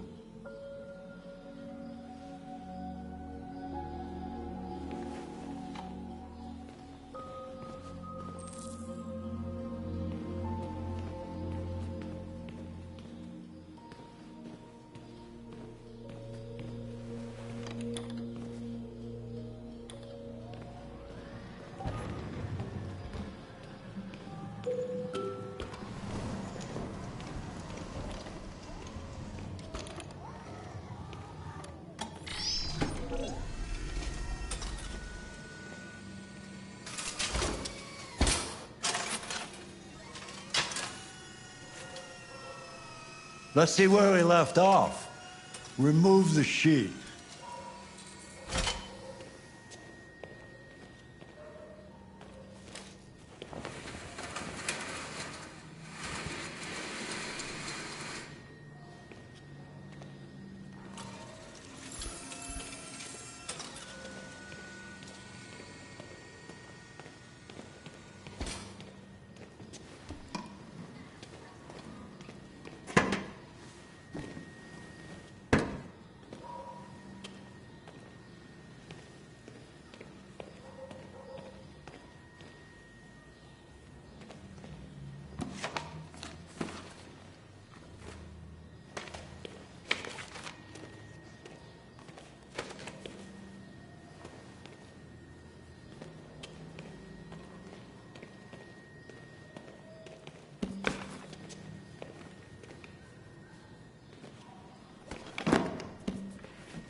So, what's your verdict, Marcus? Yes, there is something about it. Something I can't quite define. I guess I like it. The truth is, I have nothing left to say anymore. Each day that goes by brings me closer to the end. I'm just an old man clinging to his brushes. Carl. But enough about me. Let's see if you have any talent. Give it a try. Try painting something. Paint? What would I... Painting what? Anything you want. Give it a try.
That is a perfect copy of reality. The painting is not about replicating the world. It's about interpreting, improving on it, showing something you see.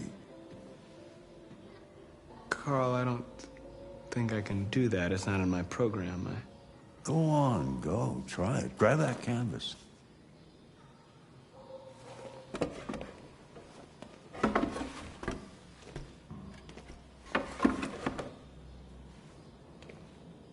Do something for me. Close your eyes.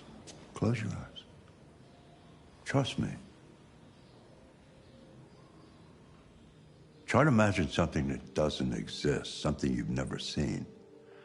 Now concentrate on how it makes you feel, and let your hand drift across the canvas.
God.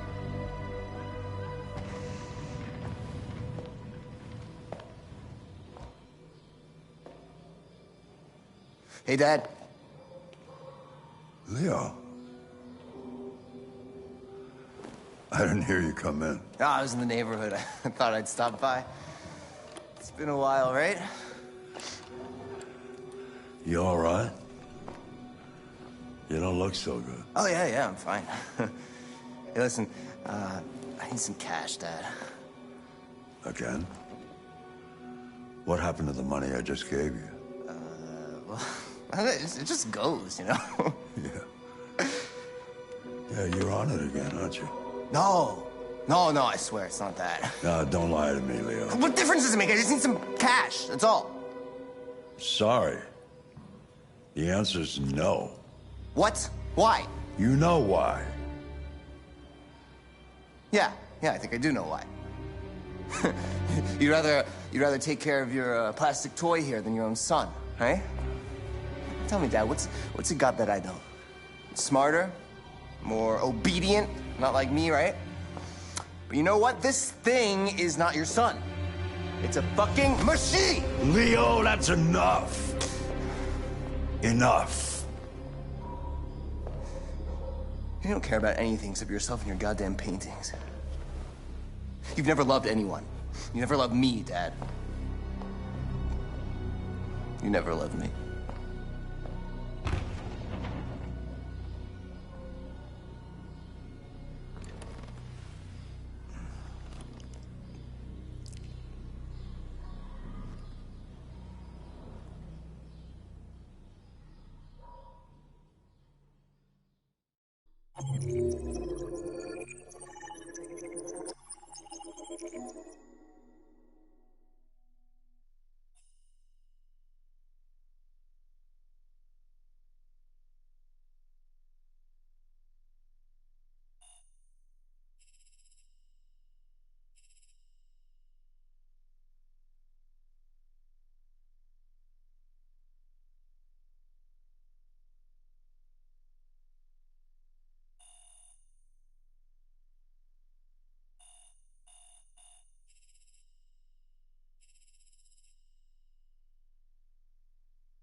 thought androids weren't allowed.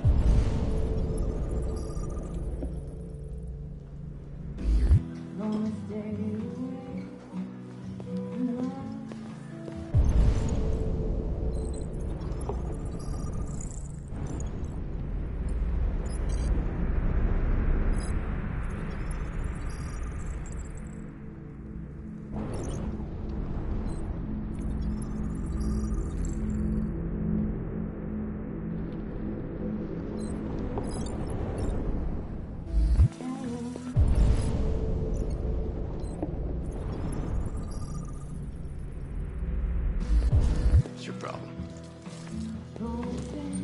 Buy me a drink?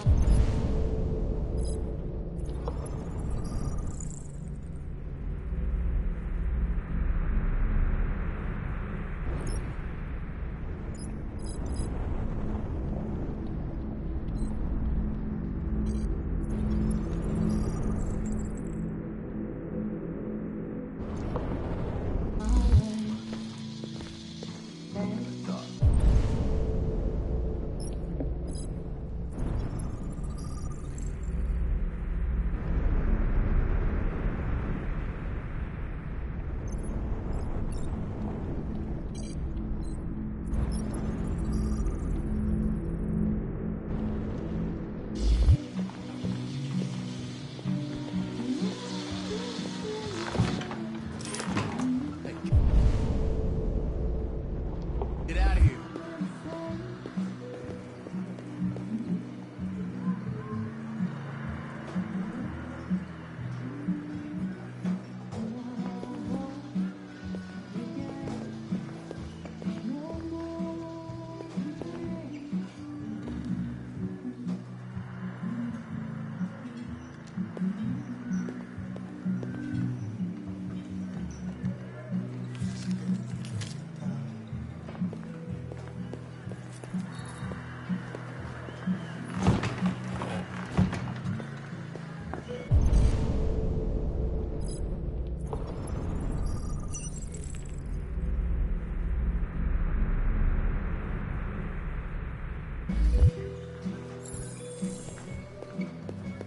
Lieutenant Anderson, my name is Connor. I'm the android sent by CyberLife. I looked for you at the station.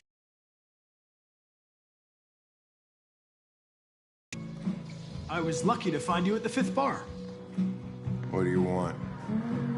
You were assigned a case early this evening. A homicide involving a CyberLife android.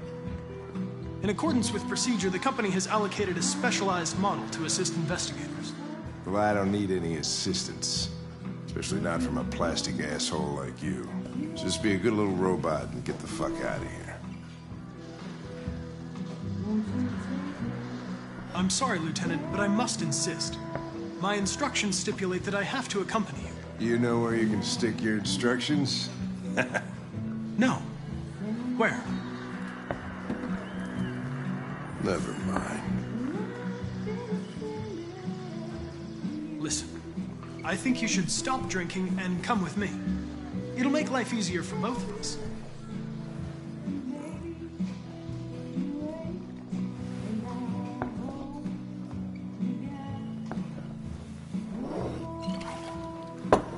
I think we can go now. You little prick. I don't know what's stopping me from knocking you out. Your sense of duty, Lieutenant. And the cost of repairs if you damage me.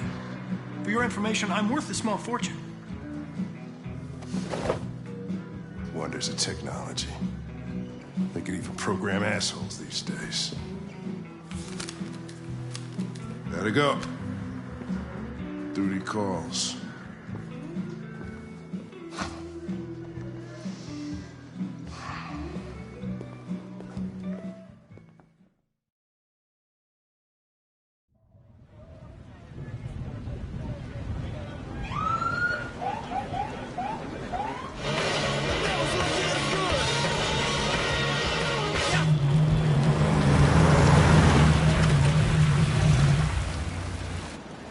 Wait here. I won't be long. No way. I'm coming with you. Listen, you really have to stop pissing me off if you want to make it through the rest of the night in one piece.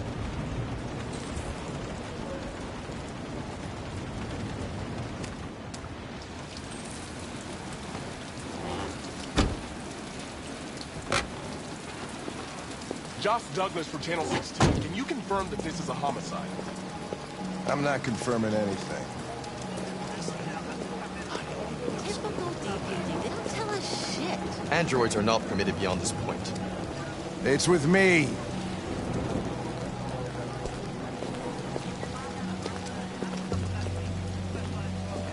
You don't talk, you don't touch anything, and you stay out of my way. Got it? Got it. Evening, Hank. We were starting to think you weren't gonna show. Yeah, that was the plan till this asshole found me.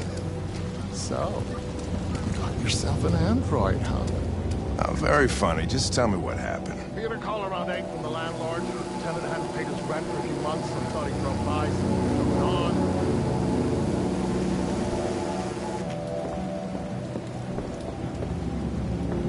Jesus, that smell. It was even worse before we opened the windows.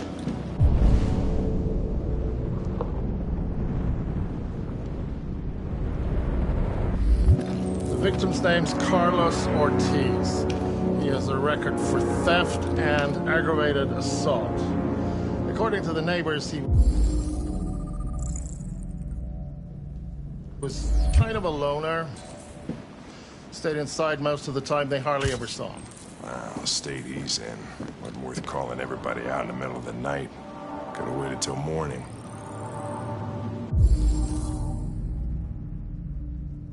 I'd say he's been there for a good 3 weeks. We'll know more when the coroner gets here. There's a kitchen knife over here. Probably the murder weapon. Any sign of a break-in? Nope. The landlord said the front door was locked from the inside. All the windows were boarded up. The killer must have gone out the back way. What do we know about his android? Not much. The neighbors confirmed he had one, but it wasn't here when we arrived. I gotta get some air. Make yourself at home. I'll be outside if you need me.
Each letter is perfect.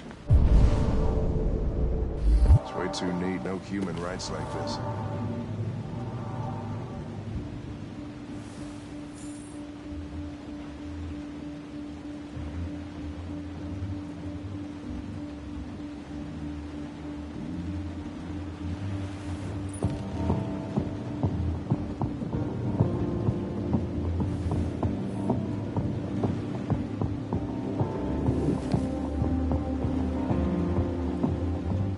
Chris, is this written in the victim's blood?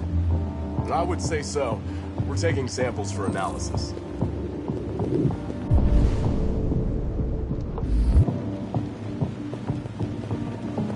Red ice. Seems our friend Carlos liked to party. Chris, I want full analysis on the narcotics.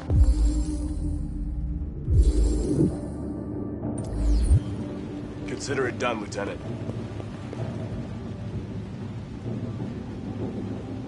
Hey, Mike, you finished taking samples there? Yeah. That's it.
Locked from the inside.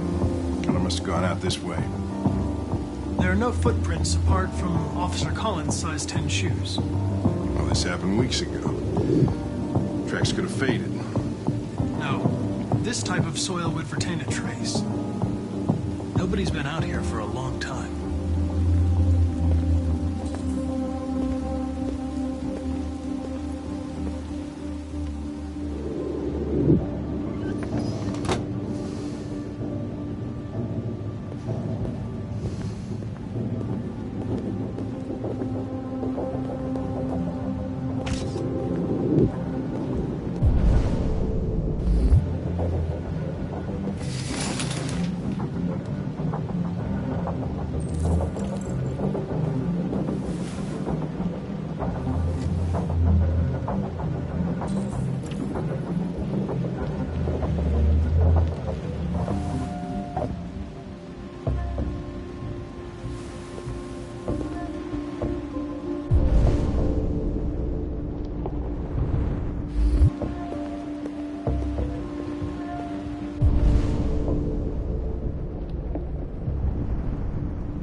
Was stabbed 28 times. Yeah. Seems like the killer really had it in for him.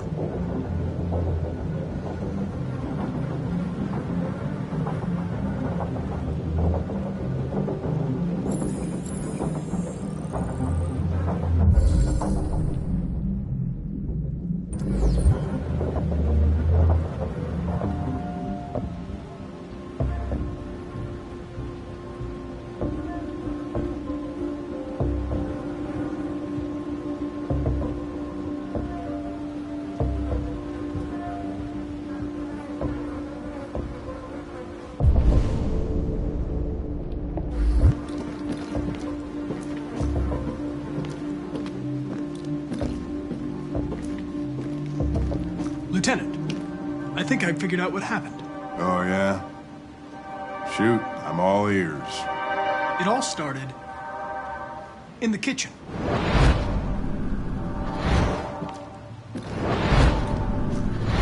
There are obvious signs of a struggle. The question is, what exactly happened here? I think the victim attacked the android with the bat. That lines up with the evidence. Go on.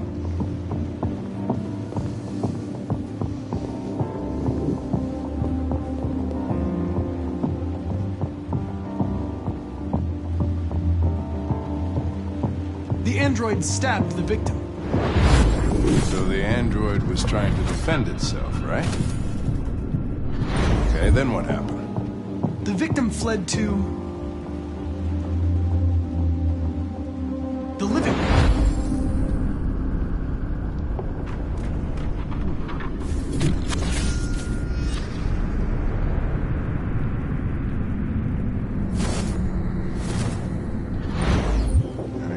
get away from the android.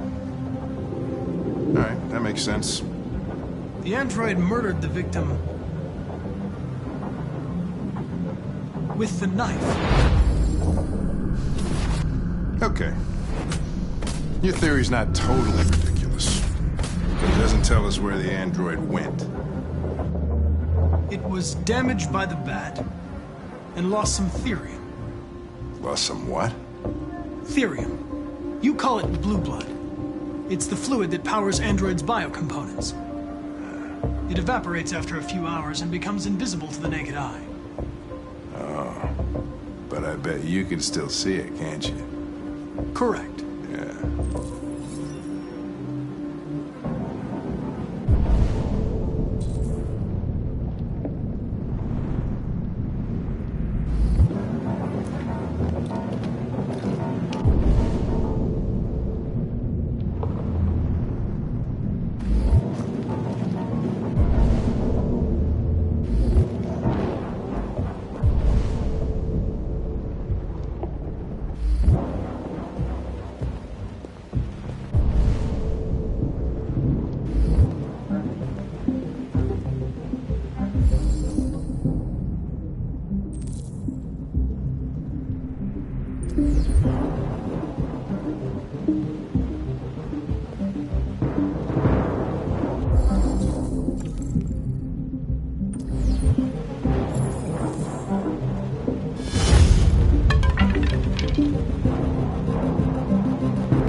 Hey, what are you doing with that chair?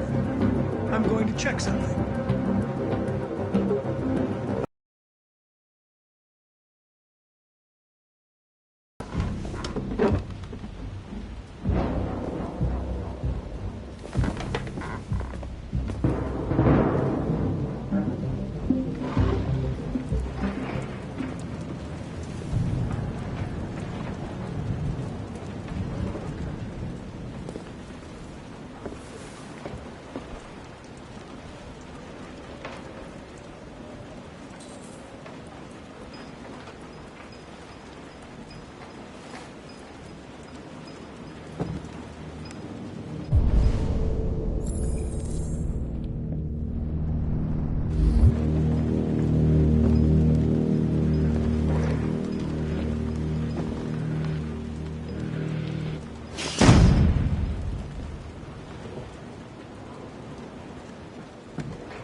Just defending myself.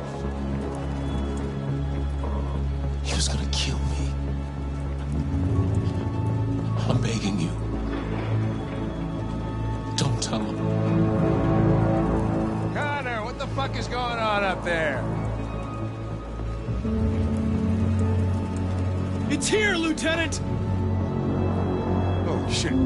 Chris, Ben, get your asses in here now!